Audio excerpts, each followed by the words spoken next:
میں مر کے بھی زندہ ہوں اہل وفا کی محفل میں. کسی شاعر نے کہا تھا میں مر کے بھی زندہ ہوں اہل وفا کی محفل میں، میری محفل میں آ میرا مزار نہ پوچھ. تو یہاں تو مزار بھی ساتھ ہے اور ان کی محفل بھی ساتھ ہی جمی ہوئی ہے، تو دونوں چیزیں اکٹھی چلتی ہیں. ورنہ ہم نے دیکھا ہے کہ لوگوں کے مزار رہ جاتے ہیں، ان کی محفلیں ختم ہو جاتی ہیں، فکر دم توڑ جاتی ہے اور جو ہے وہ مزارات سے ہی لوگ جڑے ہوتے ہیں.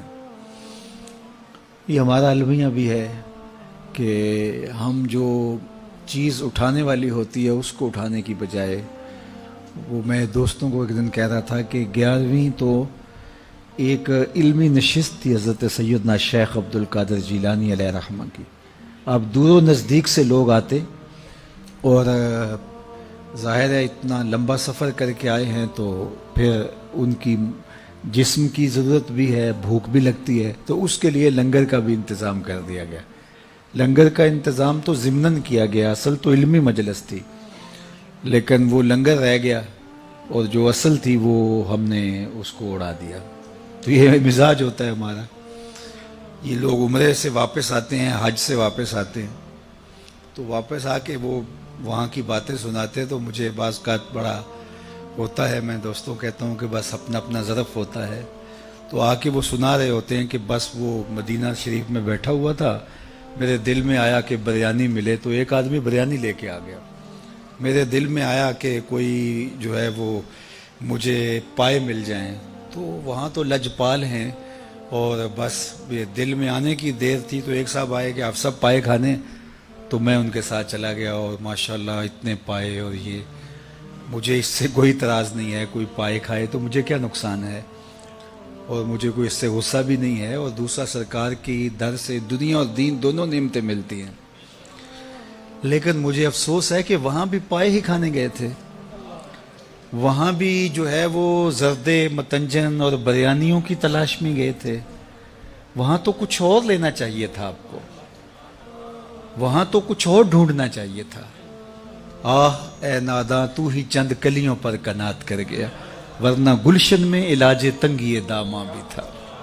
وہاں تو درد دل مانگنا چاہیے تھا، وہاں تو کچھ اور طلب، وہاں تو تہجد کے سجدے مانگنے چاہیے تھے، وہاں تو علم کے اجالے مانگنے چاہیے تھے، وہاں تو امت کا عروج مانگنا چاہیے تھا. لیکن ہم وہاں جا کر کے بھی بریانی مانگ رہے ہوتے ہیں، وہاں جا کے بھی ہم یہ مانگ رہے ہوتے ہیں. تو چونکہ ہمارا ظرف یہ جو ظرف ہوگا اس کے مطابق ہی ہم طلب کریں گے، تو ہمارا تو ظرف بھی بہت چھوٹا ہے.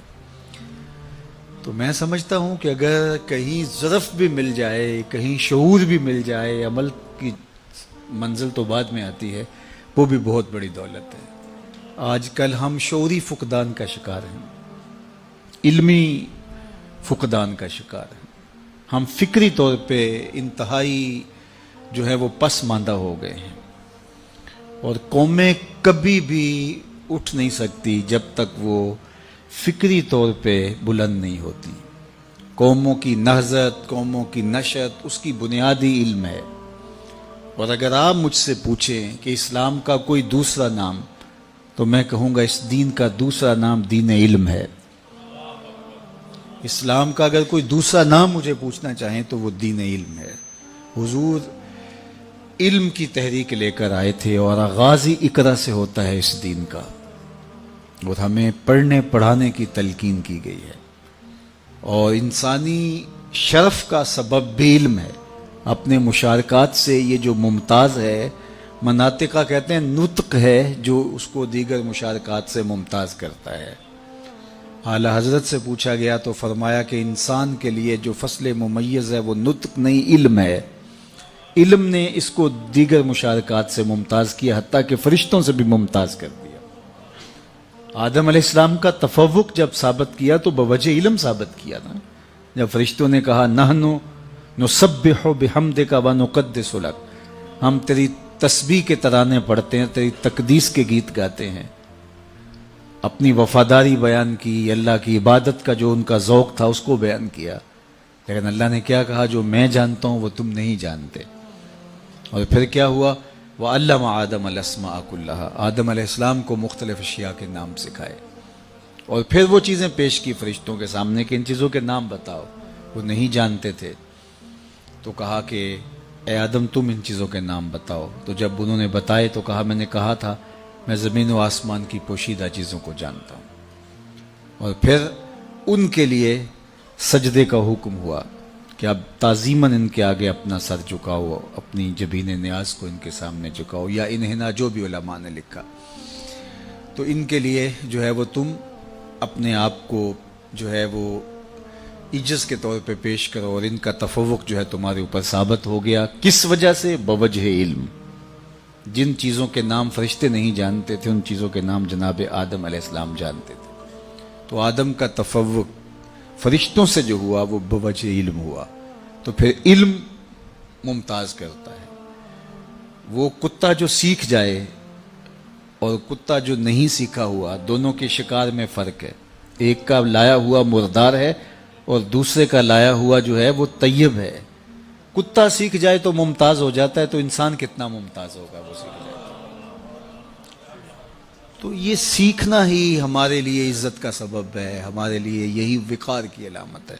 امام فخر الدین رازی نے لکھا کہ وہ چیونٹی جس نے کہا تھا جلدی جلدی اپنی بلوں میں داخل ہو جاؤ, کہیں پیغمبر کا لشکر جو ہے وہ تمہیں اپنے پاؤں تلے کچل نہ دے عدم آگہی کی وجہ سے, یعنی ان کا التفات نہ ہو, توجہ نہ ہو, اور وہ تمہیں اپنے پاؤں تلے رون ڈالے. یہ چیونٹی نے کہا. 3 فرسخ دور ابھی لشکر تھا اور چیونٹی نے پہلے سے ہی اس کو محسوس کیا اور اپنی ہمجولیوں سے کہا. اللہ اکبر. حضرت سلیمان علیہ السلام نے اس بات کو سنا, فتبسم ضاحکا من قولها, اور اس کو سن کے مسکرا بھی پڑے. پیغمبر کے حواس کو اپنے حواس پہ قیاس کرنے کی کبھی بھی بدکاری نہیں کرنی چاہیے. اللہ نے جو پیغمبروں کو شان دی ہے وہ الگ ہے. ہمارے کان کے پردے پہ بھی چیونٹی رکھ دی جائے تو ہم نہ سمجھ پائیں کہ وہ کیا بول رہی ہے. 3 فرسخ دور 9 میل بنتا ہے, 14-15 کلومیٹر بنتا ہے. اتنی دور سے چیونٹی نے کہا کہ جلدی جلدی اپنی بلوں میں داخل ہو جاؤ, اللہ کے نبی کا لشکر بے خبری میں کہیں تمہیں کچل نہ ڈالے. تو اس بات کو حضرت سلیمان نے اتنے فاصلے سے سن لیا. اور ماہرین سے پوچھیں کہ چیونٹی کے منہ میں زبان نہیں ہوتی تو پھر وہ بات کیسے کرتی ہے؟ یا تو یہ کہ وہ منہ سے منہ لگا کے اپنے لعاب کو جوڑتی ہے تو اس سے ڈیٹا ٹرانسفر ہوتا ہے, یا پھر جو ہے وہ اپنے سامنے والی 2 ٹانگوں کو جو مہین سے بال ہوتے ہیں ان کو رگڑتی آپس میں, اور اس سے جو آواز پیدا ہوتی ہے اس سے اپنی ہم جولی کو کوئی میسج دے رہی ہوتی ہے.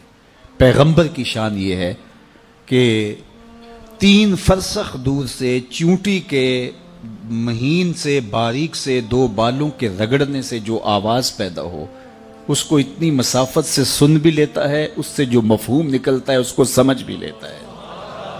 اور یہ اس نبی کی شان ہے جو مسجد اقصی میں مقتدی بن کے تیرے نبی کے پیچھے کھڑا تھا. جب مقتدی کی یہ شان ہے تو مقتدا کی شان کا عالم کیا ہوگا, ان کی عظمتوں کا عالم کیا ہوگا. تو کبھی بھی یہ بدکاری نہیں کرنی چاہیے کہ پیغمبر کے حواس کو اپنے حواس پہ قیاس کر لیا جائے. اللہ نے ان کو جو شانیں دی ہیں وہ وراء الورا ہیں. انی ارا ما لا ترون و اسمع ما لا تسمعون. میرے اور آپ کے آقا و مولا نے ارشاد فرمایا جو میں سنتا ہوں وہ تم نہیں سنتے, اور جو میں دیکھتا ہوں وہ تم نہیں دیکھتے. میرے والد گرامی فرمایا کرتے تھے نبی کی تو شان ہی نرالی ہے. صحیح ترمذی میں روایت ہے, اور امام ترمذی کا چونکہ طریق ہے وہ اس کا درجہ بھی بیان کرتے ہیں, اور کہا ھذا حدیث حسن صحیح. یہ حدیث حسن بھی ہے صحیح بھی ہے. اور وہ حدیث کیا ہے کہ جب میاں بیوی گھر میں الجھ پڑتے ہیں اور بیوی کہتی ہے جب سے تیرے گھر میں آئی ہوں میں نے تو سکھ دیکھا ہی نہیں, تو اس لڑائی کو جنت سے جو ہے وہ حور جو اس مرد صالح مومن کی بننے والی بیوی ہے دیکھ رہی ہوتی ہے اور اس لڑائی کو سن رہی ہوتی ہے, اور کیا کہتی ہے قاتلک اللہ, تیری خرابی ہو, یہ تو چند دن تیرے پاس ہے, یہ تو میرا شوہر ہے. تو میرے بزرگ فرمایا کرتے تھے حور کہاں سے دیکھتی ہے؟ جنت سے, اور جنت کہاں ہے؟ سدرۃ المنتہا کے پاس.